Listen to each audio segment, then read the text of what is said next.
Bonjour à tous et bienvenue à ce nouvel agro-webinaire du mardi. Et aujourd'hui, c'est un webinaire qui est organisé sous l'égide de l'Actia, puisqu'on va parler de transformation agroalimentaire. Avant de donner la parole à Alice Dula de l'Actia, qui va animer ce webinaire, je vais donc laisser la parole tout de suite à Alice pour qu'elle vous présente le sujet, les intervenants et qu'elle anime ce webinaire. À toi, Alice. Merci Philippe. Bonjour à toutes et à tous. Tout d'abord, je tenais à remercier Agrinium et l'ACTA de nous donner l'opportunité d'organiser cet agro-webinaire du mardi dédié aux outils d'aide à la décision pour la transformation des produits bio. Donc, pour donner rapidement quelques éléments de contexte, l'ACTIA coordonne les instituts techniques agroalimentaires qui accompagnent les entreprises de la transformation dans toutes les composantes de leur développement. Parmi nos missions, nous animons des réseaux thématiques, les RMT, regroupant nos instituts techniques agroalimentaires, les partenaires de la recherche publique et de l'enseignement, soutenus par le ministère en charge de l'agriculture. Donc, le contenu de ce webinaire a été réalisé par le RMT Actia Transphobio, qui regroupe 20 partenaires et constitue un réseau national unique en transformation des produits bio. Il est animé par le CRIT agroalimentaire Sud et l'ITAB, l'Institut technique de l'agriculture biologique, qui interviendront dans ce webinaire. Son objectif, apporter des réponses concrètes aux transformateurs qui ont besoin d'être accompagnés pour démarrer une gamme de produits bio ou approfondir leurs connaissances sur la transformation des produits issus de l'agriculture biologique. Donc, dans la première partie de ce webinaire, c'est Audrey Lesturgeon du CRIT agroalimentaire Sud qui vous présentera les outils qui permettent de répondre aux obligations réglementaires de la bio en repartant de l'historique de la bio et de la mise en place de la réglementation. Donc, la bio, ce n'est pas uniquement une réglementation, mais également un engagement sincère des transformateurs qui se traduit par une recherche continue d'amélioration. Et c'est Rodolphe Vidal de l'ITAB qui présentera donc dans une deuxième partie les outils disponibles et les pistes de travail pour aller au-delà des exigences réglementaires. Enfin, dans une troisième partie, David Lacaille du lycée agricole du Valentin témoignera de l'utilisation de ces outils pour former les transformateurs de demain sur cette thématique encore peu enseignée dans les formations dédiées à l'agroalimentaire. Je laisse maintenant la parole à Audrey Lesturgeon pour la première présentation et on se retrouve à 13h40 pour répondre à vos questions.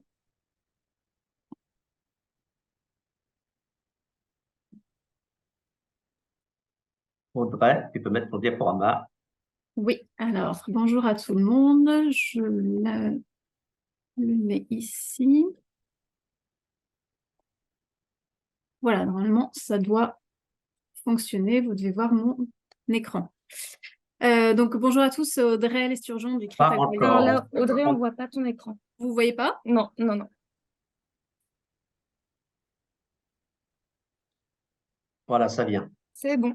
Ça y est. Merci. Notre diaporama. Ouais.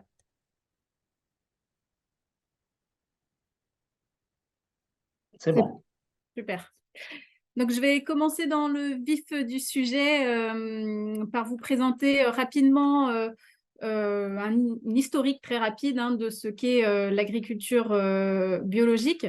Donc, l'agriculture biologique est apparue dans les années 1920 en Europe à l'initiative d'agronomes, de médecins, d'agriculteurs, de consommateurs qui s'inquiétaient de l'utilisation d'engrais et de pesticides de synthèse, de traitements aussi effectués sur les produits alimentaires, etc.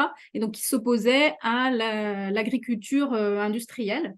Et donc, ce sont ces personnes qui ont été précurseurs de l'agriculture biologique d'aujourd'hui. Et donc, avant les années 70, l'agriculture biologique était portée par des initiatives privées. Donc, des initiatives comme Déméter, par exemple, pionnier de l'agriculture biodynamique.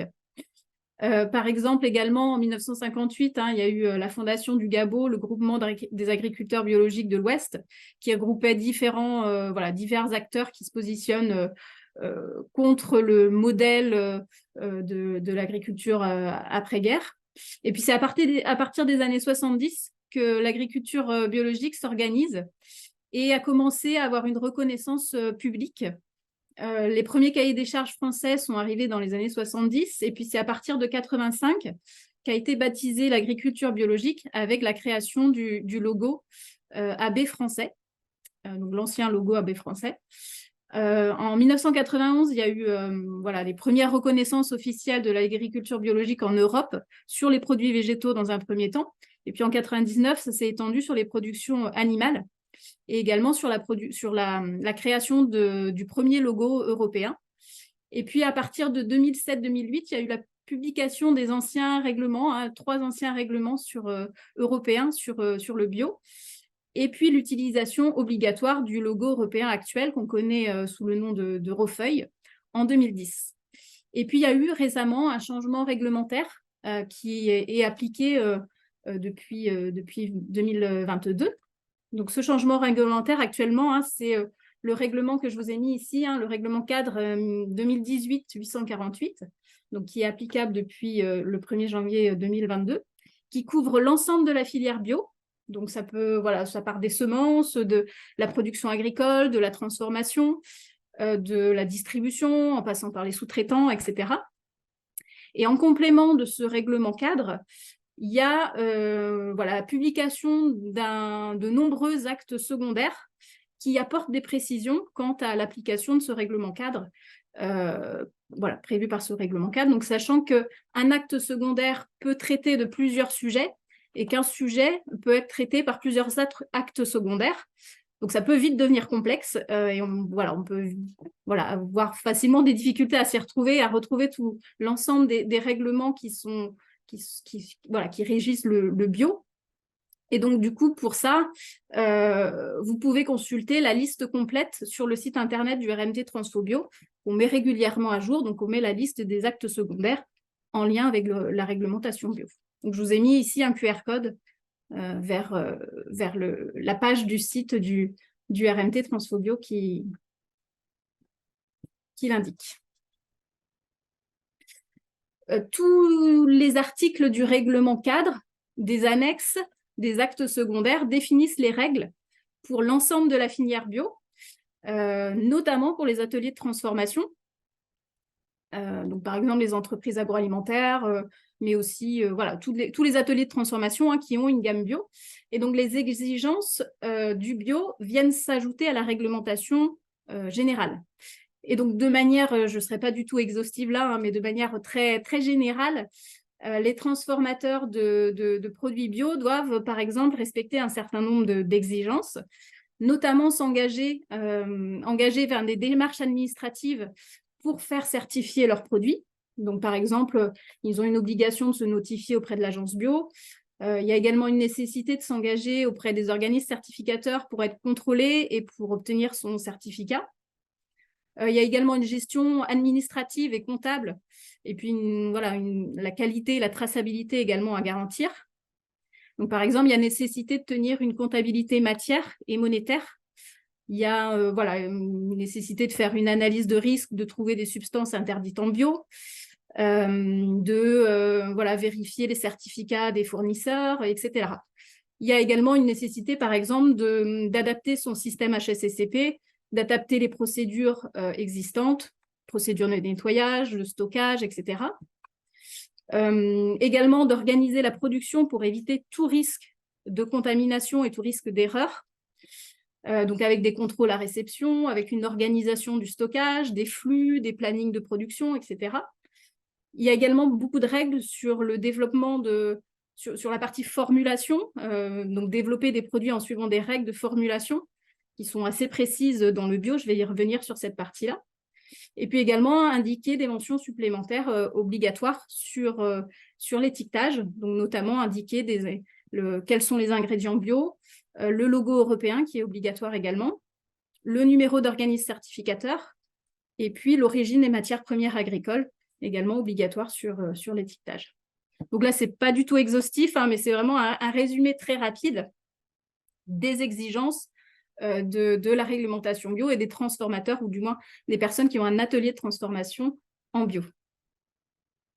Pour aider du coup à la mise en œuvre de toutes ces règles et de toutes ces exigences, il existe différents guides, notamment les guides et les notes d'interprétation de l'INAO qui sont mis à disposition, que vous connaissez sans doute, mis à disposition gratuitement sur leur site. le site de l'INAO. Et puis, les membres du RMT Transphobio ont également rédigé un guide qui est très complet sur le sujet de la transformation bio, de plus de 200 pages, donc voilà, très fourni en informations, qui est sorti récemment là, en 2023, et donc qui est téléchargeable sur le site de l'Actia gratuitement. Donc, c'est vraiment un outil opérationnel destiné aux acteurs de la bio, donc qui ont un atelier de transformation. Donc, ça peut être des entreprises, ça peut être des agriculteurs qui ont un atelier de transformation, ça peut être des lycées agricoles aussi avec un atelier de transformation, etc. Et donc, ce guide regroupe les éléments clés de la transformation, donc le marché, les démarches de certification, d'approvisionnement, de formulation, de transformation, etc. Et puis, illustré également de cas concrets, d'outils pratiques, et puis voilà, également de QR codes pour renvoyer vers des informations en ligne et pour avoir des informations aussi toujours à jour. Et puis, ce guide apporte aussi des informations pour aller au-delà de la stricte application des exigences de la réglementation bio, donc pour tendre vers plus d'engagement de la part des acteurs du bio. Voilà, donc je vous invite à aller télécharger ce document très complet. Également, pour les acteurs qui souhaitent se lancer dans le bio, le RMT Transphobio a aussi construit un autodiagnostic. Donc, c'est un document en version Excel téléchargeable gratuitement sur le site du RMT. Donc, là encore, il y a des questions de 2 niveaux. D'une part, des questions pour les non-initiés en bio. Donc, l'objectif, là, c'est de se poser les bonnes questions avant de se lancer dans la transformation de produits bio. Donc, avec des orientations aussi vers des guides, vers des outils, voilà, l'idée étant de trouver des réponses et d'avancer dans son projet. Et puis, il y a aussi des questions dans cet autodiagnostic qui vont également, qui sont pour ceux qui sont déjà engagés en bio et qui souhaitent aller au-delà vers des pratiques encore plus vertueuses. À titre d'exemple, si je fais un petit focus sur une des exigences du règlement bio, donc à titre d'exemple, quand on développe un produit bio, on a des contraintes fortes sur la formulation, donc qui est due à une réglementation qui est plus stricte sur la formulation de produits bio. Notamment, il y a une liste d'additifs et une liste d'auxiliaires technologiques beaucoup plus réduite sur les produits bio, puisque voilà, on a environ une 50aine, par exemple, d'additifs autorisés en bio contre plus de 300 en conventionnel. Donc, avec souvent, en plus d'une liste restrictive, des conditions et des limites spécifiques. Je vous ai mis ici juste un petit extrait de la liste des additifs autorisés en bio. Donc, ça se lit de la manière suivante. Par exemple, si je prends la première ligne, l'acide lactique est autorisé dans les produits d'origine végétale et d'origine animale. Donc, ça veut dire tous les produits et sans conditions particulières. L'acide lactique est utilisable dans tout produit, toute filière, sans condition. En tout cas pour le bio, en plus de la réglementation générale. Voilà. Après, il peut y avoir des restrictions. Par exemple, si je prends la deuxième ligne, le charbon végétal médicinal, c'est seulement autorisé pour certains fromages. Donc là, c'est vraiment pour certains produits spécifiques, on peut utiliser cet additif-là. Ça peut être aussi une substance qui est utilisable pour certaines catégories de produits seulement. Par exemple, l'acide alginique qui est autorisé dans toutes les denrées d'origine végétale et seulement dans les produits laitiers pour les denrées d'origine animale. Ou ça peut être des restrictions en fonction de la fonction, la fonction utilisée. Donc, par exemple, pour le carbonate de calcium, c'est autorisé dans les denrées d'origine végétale et animale, sauf si c'est pour colorer ou enrichir les produits en calcium. Donc voilà, etc., etc. Il faut bien regarder et bien connaître ces listes d'additifs et d'auxiliaires technologiques. Donc, par exemple, pour aider à ça, il y a des outils qui ont été développés par le RMT Transphobio, et donc notamment cet outil qui est développé et animé par les membres du RMT, qui prend en compte et qui traduit donc certaines contraintes particulières sur les substances utilisables en bio. Donc, c'est une base de données pour aider les acteurs de la formulation de produits bio. Donc, elle regroupe cette base des informations d'ordre réglementaire. Donc, par exemple, quels additifs ou quels auxiliaires technologiques je peux utiliser en agriculture biologique, dans quelle filière, avec quelles conditions. Donc, quand je développe un nouveau produit, ça me permet de savoir ce que je peux utiliser et pour quelle fonction technologique je peux l'utiliser.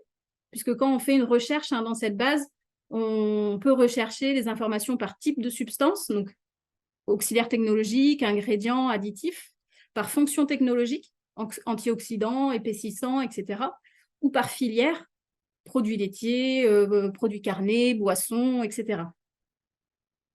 Et puis dans cette base, au-delà de ces informations réglementaires, il y a également des données détaillées aussi sur d'autres informations qui vont plus loin que la réglementation. Donc, par exemple, si je vous montre un exemple de fiche substance, ici, par exemple, on peut voir des solutions alternatives aux additifs ou aux auxiliaires technologiques pour cette substance. Donc, ce qui permet d'aider à tendre vers plus de naturalité pour les recettes, donc à reformuler des produits avec plus de naturalité. On trouve aussi des informations sur les éventuels avis de l'ECTOP, positifs ou négatifs. ECTOP, c'est un groupe de travail européen qui fournit des conseils techniques sur toutes les questions relatives au domaine de l'agriculture biologique. Et donc, il assiste la Commission européenne dans l'évaluation des produits, des substances ou des techniques utilisables en agriculture biologique. Donc, on ajoute cette information dans cette base de données. Par exemple, là, on voit un avis positif pour l'acide ascorbique. Et puis, il y a d'autres informations sur l'origine ou le mode d'obtention de la substance, voilà, qui permettent d'aller au-delà de la stricte application du règlement bio.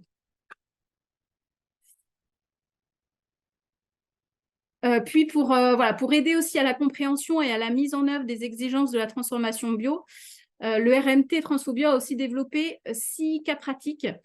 Donc, c'est des quiz interactifs avec une dizaine de questions par quiz, par module, sur les aspects réglementaires, sur les procédures spécifiques en bio, sur la formulation, sur l'étiquetage, etc.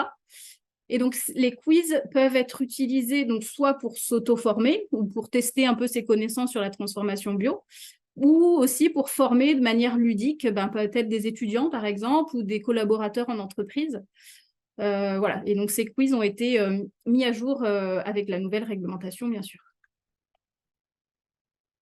Et toujours dans une optique de formation et de diffusion d'informations, il y a des modules qui ont été créés par les membres du RMT et pour les membres du RMT pour pouvoir former les acteurs de la bio ou les futurs acteurs de la bio, les lycéens, les étudiants. Des sessions de formation de formateurs ont également été déployées, et puis il y a plusieurs colloques qui ont été organisés par les membres du RMT dans les différentes régions de France depuis quelques années, à Aix-en-Provence, à Bordeaux, la dernière fois on était à Nantes. Voilà, l'objectif, c'est de parler des sujets d'actualité qui touchent particulièrement les transformateurs de la bio et de diffuser un certain nombre d'informations. Voilà, je départage. C'était ma présentation et je te laisse reprendre la main, Alice. Merci Audrey pour ces premiers éléments donc pour répondre aux exigences de la transformation bio et les outils présentés. Maintenant, donc c'est Rodolphe Vidal de l'ITAP qui va prendre la parole pour nous présenter les outils disponibles cette fois pour aller au-delà des exigences réglementaires. Donc Rodolphe, je te laisse partager ta présentation. Ça marche. C'est bon, merci. C'est bon. Eh ben, merci. Bonjour à tous. Donc, moi, je suis Rodolphe Vidal. Je suis coordinateur du pôle qualité et transformation à l'Institut de l'agriculture et de l'alimentation biologique. Et j'ai axé ma présentation en fait sur les procédés utilisables en bio et plus spécifiquement en fait ce qu'on peut voir comme pour aller au-delà des exigences réglementaires. Audrey nous a déjà fait brossé un joli panorama de ce qui est dans la réglementation bio, de la notification jusqu'aux listes d'additifs et d'auxiliaires. Moi, je vais vous parler des procédés qui est un peu moins bien encadrés en bio. Donc, je vais commencer par un petit rappel réglementaire. On peut voir que dans le dernier règlement bio, le 2018-848, ce règlement cadre, l'ionisation est spécifiquement mentionnée comme étant interdite en bio. Cependant, à part ce procédé autorisé sur les denrées alimentaires, il n'y a pas d'autres restrictions d'usage. Par contre, on peut lire qu'il y a des principes qui sont évoqués dès l'article 5, hein, qui est vraiment tout au début du règlement. On a dans les principes généraux que l'agriculture bio doit fournir des produits, une grande diversité de produits et de denrées, hein, de haute qualité, en utilisant des procédés qui ne nuisent pas à l'environnement, à la santé humaine, à la santé des végétaux, à la santé, au bien-être des animaux. Donc on voit que dans ces grands principes généraux, ça limite déjà certains process qui pourraient être défavorables à certains compartiments. Ensuite, l'article 7 traite plus spécifiquement des principes qui sont applicables spécifiquement pour la transformation des produits bio.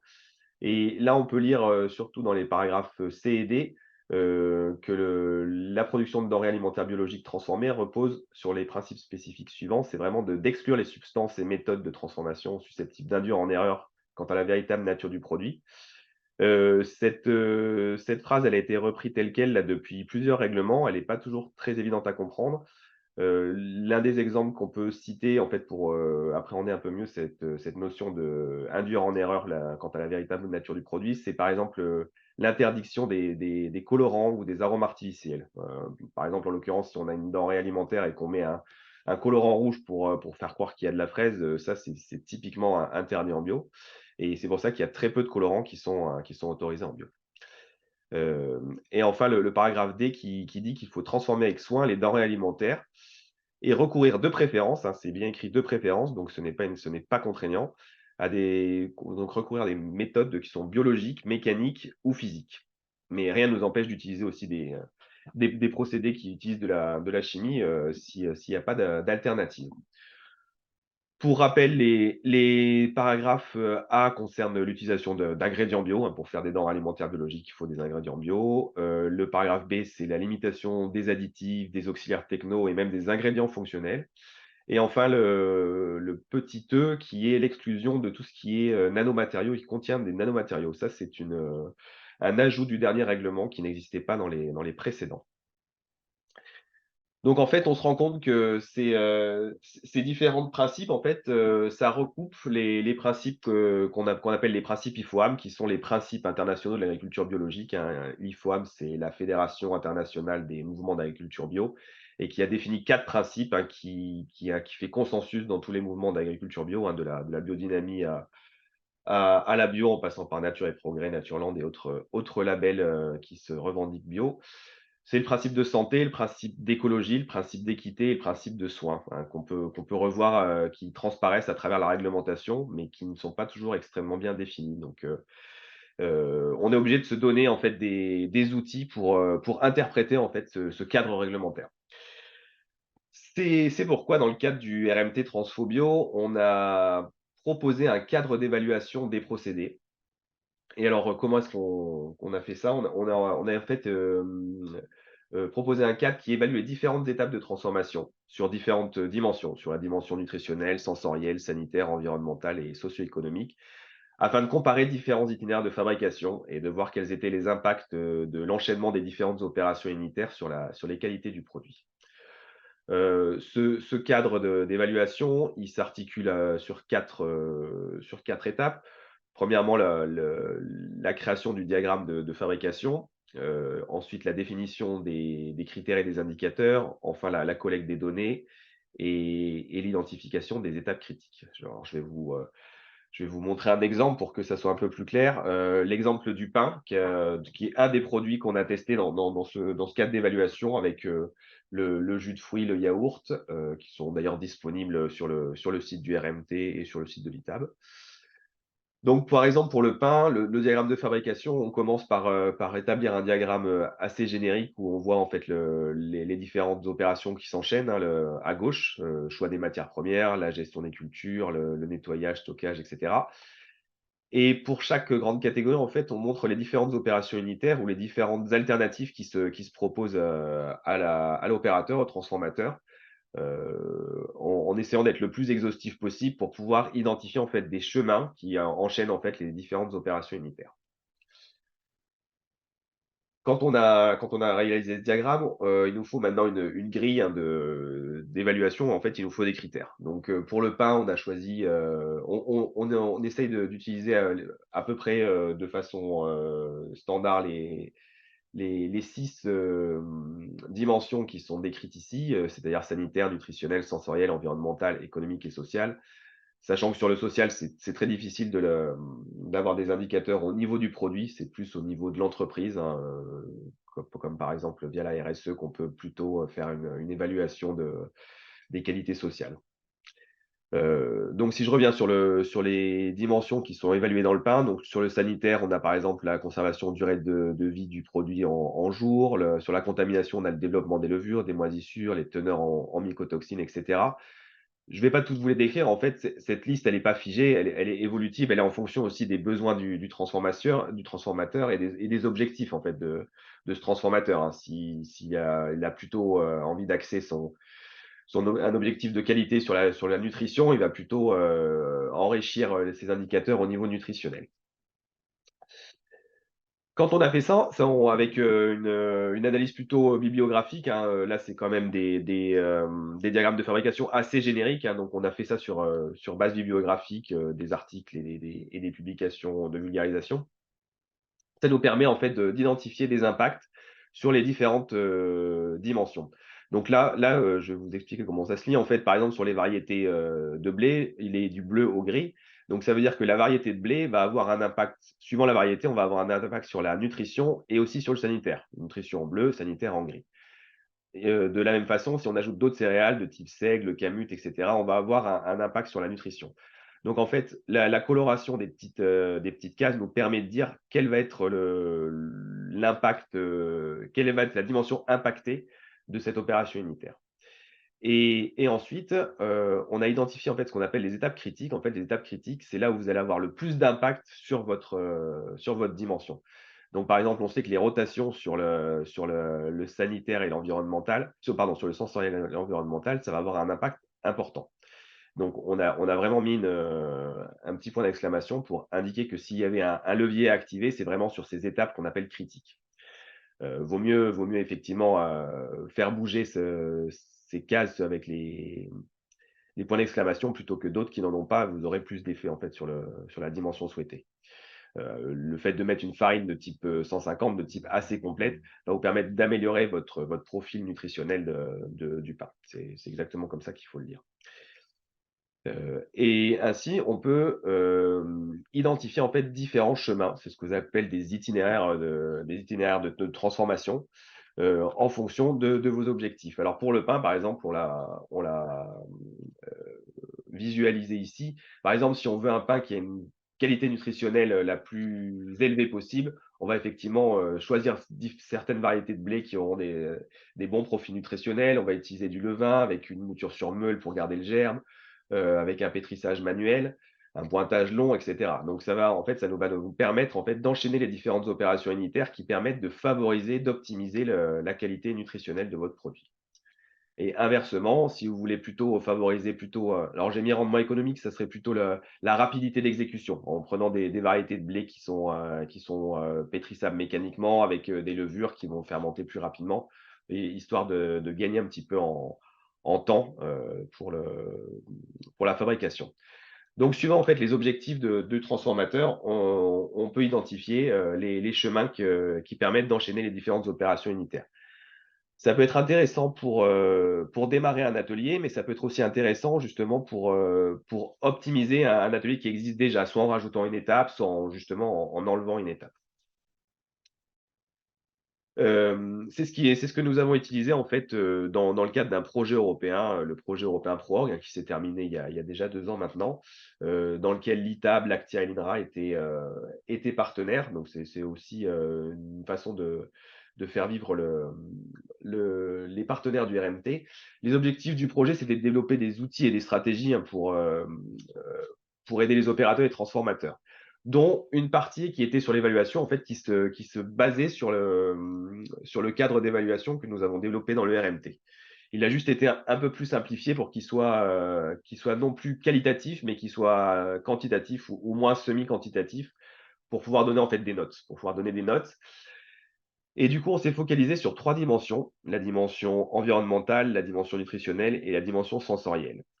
Et du coup, ce cadre d'évaluation, il permet de comparer en fait deux itinéraires. avec un itinéraire qui va nous servir de référence. Ce que vous voyez en fait en rouge, c'est par exemple là, en fait, on a comparé du jus de pomme qui était traité par haute pression et par traitement thermique classique, hein, par pasteurisation. Notre traitement thermique, notre pasteurisation, en fait, devient notre procédé de référence. Donc, en fait, il a un rayon de 1 et les hautes pressions sont évaluées en comparant par rapport à ce traitement de référence. Et donc, on voit en fait que plus il est au-dessus, meilleur il est. Donc, on voit que c'est pas pour toutes les dimensions, c'est pas toujours meilleur pour toutes les dimensions, mais on voit que globalement, en fait, la note est quand même meilleure pour les hautes pressions. Avec des contenus plus riches en polyphénol, en vitamine C sur le nutritionnel, sur les consommations aussi en eau et en réchauffement climatique, on est aussi un peu meilleur. Donc, on peut considérer que le traitement par haute pression est meilleur sur les différentes dimensions que le traitement thermique. Ça nous permet de donner un score et surtout d'avoir un potentiel d'évolution, hein, d'un itinéraire à l'autre en rajoutant des étapes. Alors pourquoi répondre à ces principes, hein? Pourquoi se donner du mal pour évaluer un peu ces procédés et voir comment on peut les optimiser? C'est essentiellement pour répondre à la demande des consommateurs qui vont être de plus en plus exigeants, qui sont soumis à différentes injonctions contradictoires, ne serait-ce que sur le packaging. Les consommateurs de produits bio sont assez exigeants et il faut que le produit bio qu'ils achètent corresponde à ce qu'ils attendent d'un produit bio. C'est dans ce cadre-là, par exemple, que l'ITAB, avec le RMT Transphobio, a fait financer une thèse, hein, qui est une thèse CIFRE, hein, donc entreprise et université, pour étudier les perceptions et les attitudes des consommateurs face aux produits bio transformés, hein, comme j'ai essayé de l'expliquer, pour mieux définir en fait ce que le consommateur attend d'un produit bio transformé. Et c'est donc Ida Farty, hein, qui est doctorante ITAB et Granem, qui devrait soutenir cette thèse prochainement. Dans ses objectifs, c'est vraiment la meilleure compréhension des perceptions, mais aussi des attitudes, parce que c'est pas toujours le comportement des consommateurs ne reflète pas exactement toujours ce qu'ils disent. Et enfin, dans le second objectif, c'est de formuler des propositions aux transformateurs d'aliments bio pour leur proposer des améliorations de type marketing. Pour aller encore au-delà du réglementaire, dans le cadre du RMT, nous avons aussi produit une grille d'aide au choix des ingrédients et substances. Ça nous permet en fait, sur des substances et des ingrédients qui sont autorisés en bio, certains sont soumis un petit peu à caution, ou en tout cas sont un peu remis en question. Et du coup, ça nous permet en fait de faire des choix d'ingrédients et de substances qui ne sont pas soumises à caution, sujettes à caution. Également à venir, on est en train de finaliser en fait des fiches emballages, hein. Les emballages, c'est en dehors du scope réglementaire de l'agriculture bio, mais effectivement, c'est ce qu'on voit aussi en premier. Donc, c'est vraiment très important d'avoir des emballages qui soient cohérents avec ce qu'on attend d'un produit bio transformé. Et c'est pourquoi nous avons proposé en collaboration avec le RMT Pro Pack Food des fiches emballage et des fiches matériaux pour savoir quels pouvaient être les matériaux qui peuvent être utilisés, qui sont attendus par le consommateur pour les produits bio transformés. Et voilà, j'en ai terminé sur cette présentation. Bon, merci. Merci Rodolphe pour ces éléments sur donc, les procédés. Maintenant, c'est David Lacaille qui va partager sa présentation et qui va nous présenter donc, comment il a testé la méthode développée dans le cadre du projet ProOrg que Rodolphe vient de nous présenter dans son établissement. Bonsoir à tous et à toutes. Donc, je me présente, David Lacaille. Je pense que mon partage apparaît à l'écran. Donc, je suis enseignant en technologie alimentaire au lycée agricole du Valentin.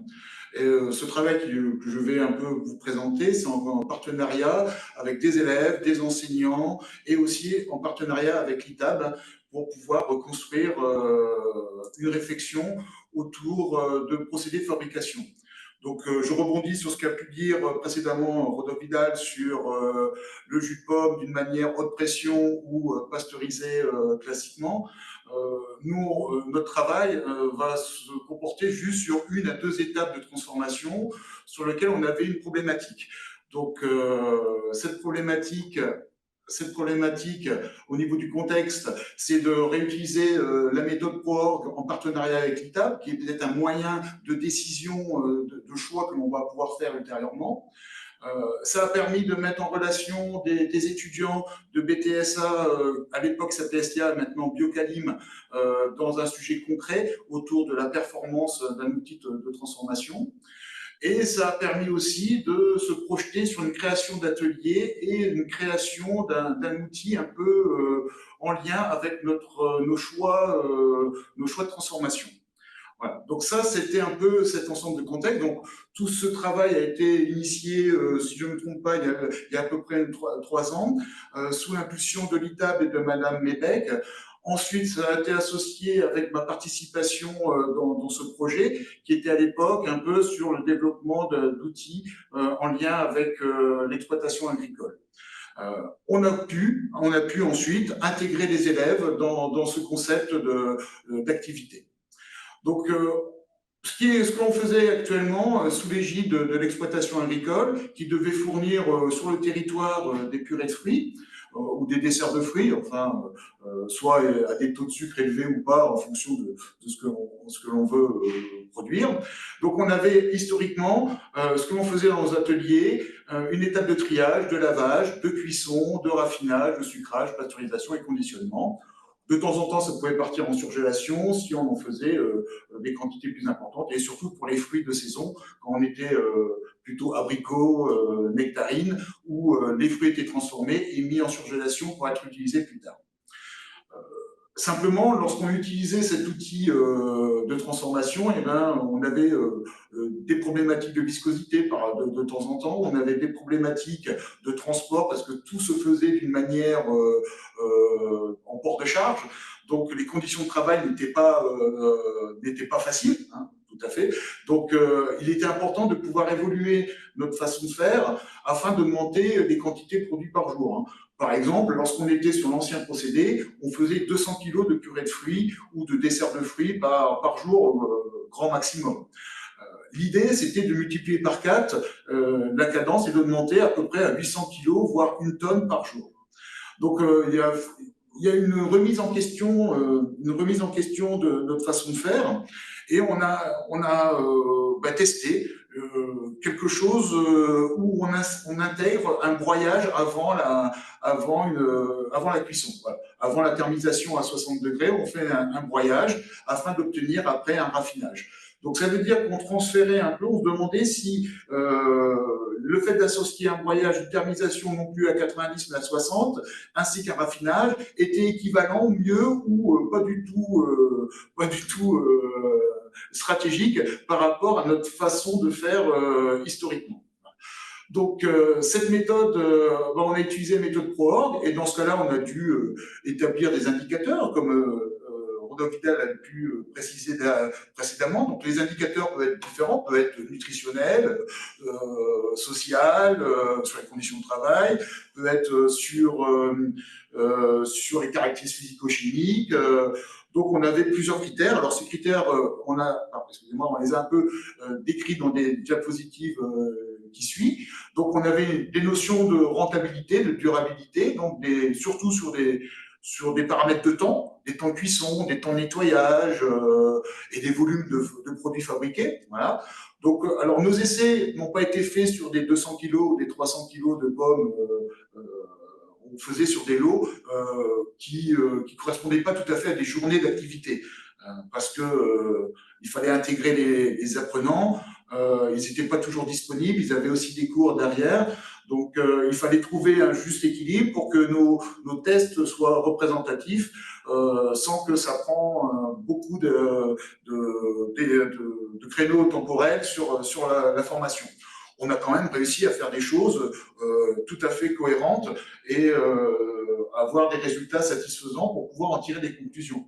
Mais l'enjeu était de synchroniser les besoins de production, entre guillemets, donc de l'attente de l'exploitation, vis-à-vis des besoins de formation. Donc, il est évident que des modules, par exemple, comme l'innovation, dans le BTS STR ou Biocalim est vraiment un élément favorisant ce type de partenariat avec soit une entreprise extérieure, des porteurs de projets, par exemple, ou bien même des structures internes comme l'exploitation agricole du Valentin qui avait des problématiques de son côté.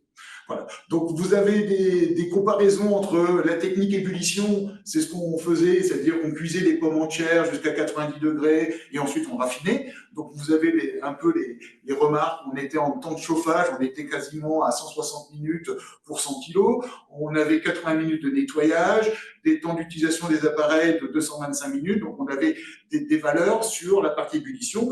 Ce qui veut dire que sur une journée fabrication, je vous ai dit, on était à peu près sur entre 200 et 250 kilos de purée de fruits. Voilà. Donc, lorsqu'on est en thermisation, on s'aperçoit que les temps sont beaucoup plus réduits. Bien sûr, on a une étape de transformation supplémentaire qui est le broyage, mais la vitesse de broyage est plus intéressante que des temps de cuisson. Voilà. Donc, on arrive à des éléments intéressants et surtout pour une rentabilité. Enfin, on perd quand même sur un rendement de fabrication. Ces rendements de fabrication, on s'aperçoit que l'un est à 83,5, mais à 63, mais on était aussi sur du matériel qui n'était pas tout à fait adapté à ce que l'on faisait. On avait les équipements présents, mais c'était pas du tout calibré par rapport à cette nouvelle version de la fabrication. D'autres éléments sur l'aspect nutritionnel, donc on s'aperçoit qu'au niveau du Brix, du fait qu'on fait une cuisson qui n'est pas à ébullition, c'est-à-dire qu'on ne mettait pas les pommes dans de l'eau pour pouvoir faire le transfert thermique, on s'aperçoit qu'on diluait moins et donc on récupérait plus de sucre naturel du fruit dans la purée de fruits, par exemple. Voilà. Donc, il est évident que ces éléments-là sont intéressants parce qu'on n'était pas obligé de rajouter plus de sucre derrière pour arriver à un taux de sucre final de mon dessert aux alentours de 15%. Donc, tous ces éléments, que ce soit rendement nutritionnel, sensoriel, comme ça a été présenté par Rodolphe Vidal, on a une sorte de... je reviendrai dessus là ici, une sorte de on appelle ça d'étoile qui vous permet d'avoir une position de notre futur process vis-à-vis du process de référence. Donc, on retrouve bien la cuisson des pommes entières. Donc, je rappelle, ça se fait dans des bassines avec de l'eau et on monte à 90. Et là, on est sur une cuisson de pommes broyées. Donc, on se retrouve à avoir un broyat de pommes qui n'est pas du tout réhydraté avec de l'eau et qui est mis en cuisson tel quel directement. Bien sûr, il y a des points forts et des points faibles, évidemment. Mais globalement, on s'est aperçu, si on arrive sur les conclusions vraiment de l'opération, qu'on n'a pas une perte de rendement aussi importante que l'on a pu avoir dans les essais, parce que lorsqu'on a investi dans notre nouvelle ligne, parce que derrière, les conclusions, c'est qu'on a investi dans ce nouveau procédé, avec les équipements vraiment adaptés, on n'a vraiment pas de perte de rendement. On a, en termes de quantité de sucre dans les produits, on a des taux les plus élevés possibles parce qu'il y a beaucoup moins de dilution. On est sur des produits qui est maintenant broyés, donc on a des produits pompables. Ça veut dire que tous les transferts qui se font du broyeur jusqu'aux bassines de cuisson, des bassines de cuisson jusqu'au raffinage, du raffinage jusqu'à du conditionnement, tout se fait par des pompes, bien sûr adaptées aux produits visqueux, mais ça se fait par un système de pompage. Ça veut dire que globalement, tout le travail qui a été fait autour de ProOrg a permis d'avoir une amélioration procédé ou d'avoir au moins un procédé avec des rendements et des caractéristiques physico-chimiques identiques ou supérieures, mais aussi en termes de facilité de procédé avec un début d'automatisation qui, dans l'ancien atelier, n'était même pas envisageable. Donc, le travail qui a été fait en relation avec l'établissement ITAB, les apprenants et le Valentin, En conclusion derrière, c'est qu'on a investi 300 000 euros sur un équipement qui permet de réaliser ce type d'activité. Et depuis, ces investissements ont eu lieu en juin, hein, donc est en train de fonctionner. Et ça veut dire que les produits actuellement qui sortent de l'exploitation du Valentin sous forme des desserts de fruits sont fabriqués de cette nouvelle façon de faire, c'est-à-dire broyage, cuisson, raffinage. Donc, le partenariat est quasiment gagnant vis-à-vis du projet ITAB ProOrb, parce que nous, on en récupère des bénéfices. Les étudiants ont récupéré un état des lieux et une participation avec un projet qui a derrière abouti, au bout de 2 ans, a abouti à un résultat. Le résultat, c'est 300 000 euros d'investissement sur une ligne purée de fruits et dessert de fruits au Valentin. Merci beaucoup, David. Voilà. Merci pour ce témoignage très concret. Donc, nous allons pouvoir passer aux questions.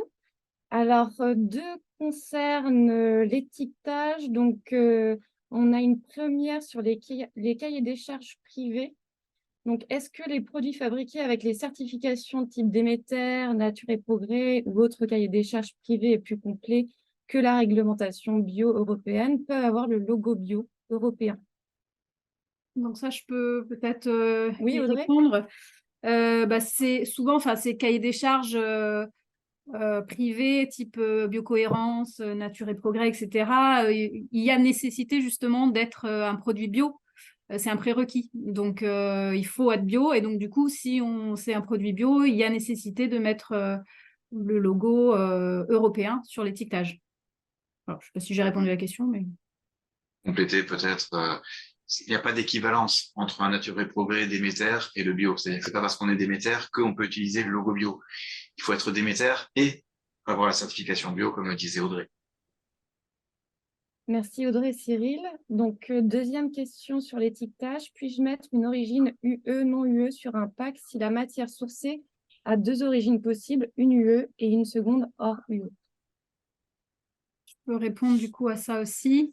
Je consultais le guide de l'INAO. Hein. La réponse, elle est dans le guide de l'INAO sur l'étiquetage, présente sur le site de l'INAO. Hein, vous pourrez la retrouver. Et donc, ce que dit le guide, c'est qu'on peut pas on peut pas détourner l'objectif d'indiquer UE, non UE, s'il n'y a qu'une seule origine dans le produit. Donc, normalement, c'est pas possible de pouvoir faire ça. Il faut pouvoir avoir un étiquetage qui dit voilà, ce qu'il y a vraiment dans le produit. Donc, il ne faut pas détourner. Voilà. S'il y a 2 origines qui peuvent être possibles, l'idée, c'est d'avoir 2 étiquetages différents. S'il y en a un qui est UE et l'autre non UE, en fonction des approvisionnements, il faut pouvoir avoir 2 étiquetages. Merci Audrey. Alors, une autre question. Donc, quel impact aura la certification bio sur les nouvelles exigences liées au Green Deal? Ça, je peux donner quelques petits éléments si Oui, vous voulez. Cyril. Donc, par rapport au Green Deal, plusieurs volets sont couverts par le Green Deal.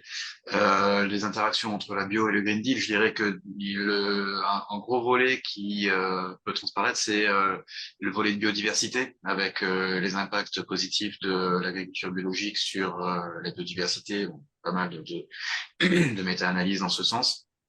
Donc, ça peut être une première réponse. Il peut y avoir un deuxième volet du Green Deal, c'est les puits de carbone. En agriculture biologique, on a des sols qui sont retenus, on va dire, de façon simple, mais avec une capacité à capter et à stocker du carbone souvent plus élevée que des sols conventionnels. Bon, on est sur le volet agricole, hein, là on n'est pas sur le volet transfo, mais voilà, ça fait partie de l'ensemble de la réglementation bio. Après, bon, le Green Deal est très vaste, donc c'est difficile de répondre sur l'ensemble des volets du Green Deal, mais voilà 2 exemples sur le stockage de carbone et sur la biodiversité, par exemple, et donc les impacts positifs que peut avoir l'agriculture biologique sur ces 2 volets. Merci Cyril.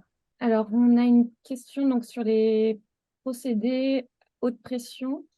Donc, Rodolphe, peut-être sur la prise en compte de l'emballage dans le cas des HPP. Ah oui, Du coup, la question, ça porte sur est-ce que l'emballage est pris en compte dans l'évaluation? Si c'est bien ça la question, la réponse est non. Et effectivement, ça a un impact important parce que, du coup, on sait que les hautes pressions ont besoin d'un emballage souple.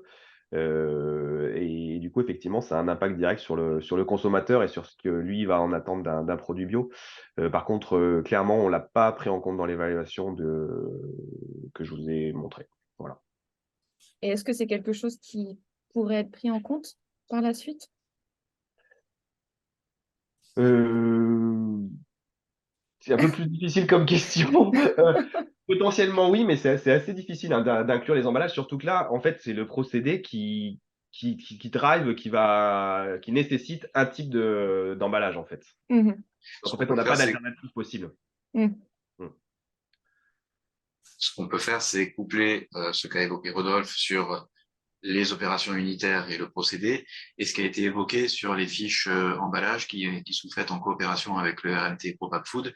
Ces fiches emballage vont apporter des éléments de compréhension de l'impact de l'emballage sur l'environnement et aider les entreprises à choisir les bons emballages en fonction de leurs produits, de leur process et de leur cible marché.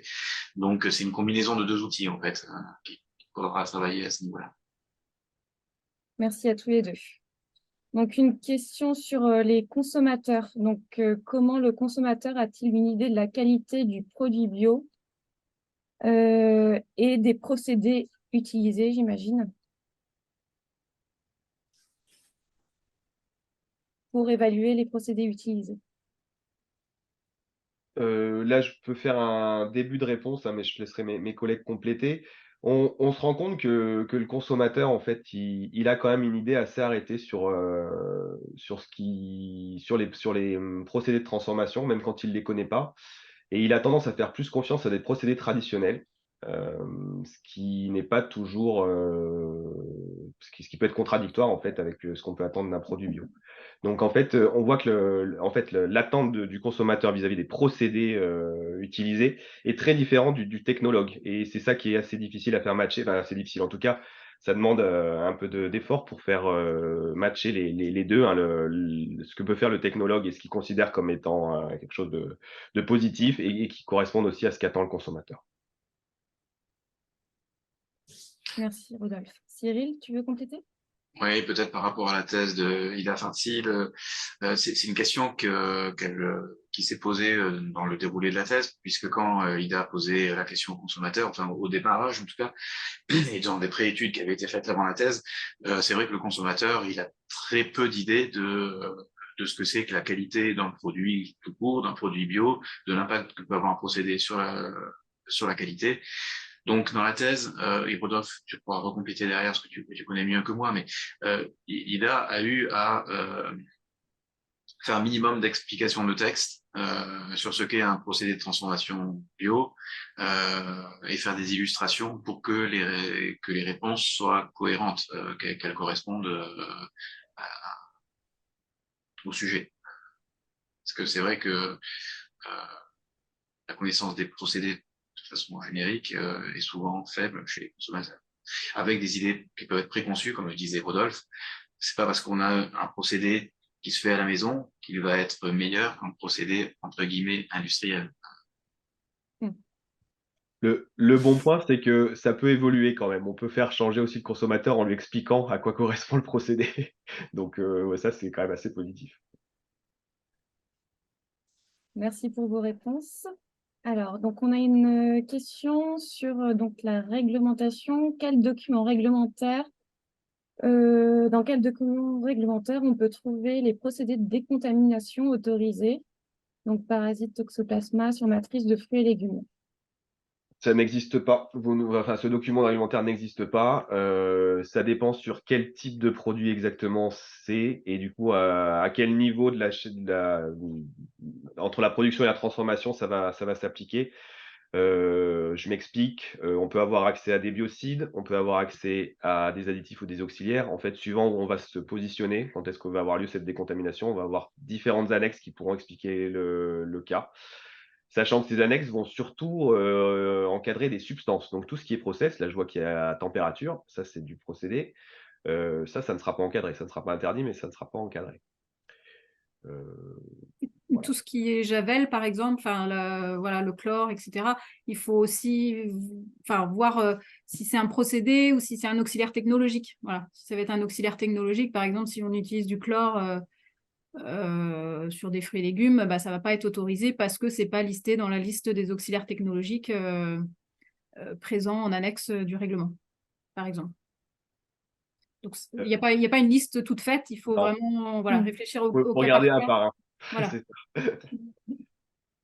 Moi, j'ai une question du coup, si c'est possible, qui concerne un peu les trois, parce que moi, je suis plutôt agro, donc, aujourd'hui, on parle de plus en plus de systèmes alimentaires et de liens production, transformation, distribution, consommation. Et bon, vous avez parlé un peu du lien production-transformation.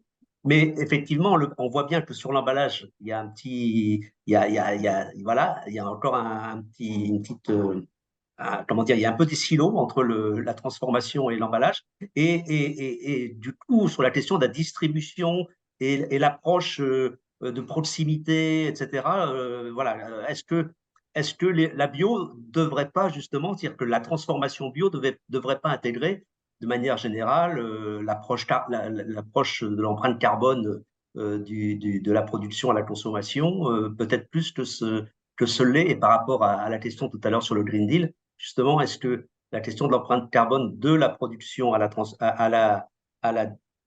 consommation n'engage pas la transformation dans des questions de proximité entre production et consommation, ou on n'engage pas la transformation sur des questions voilà, de process, mais aussi produits et déchets, etc., quoi.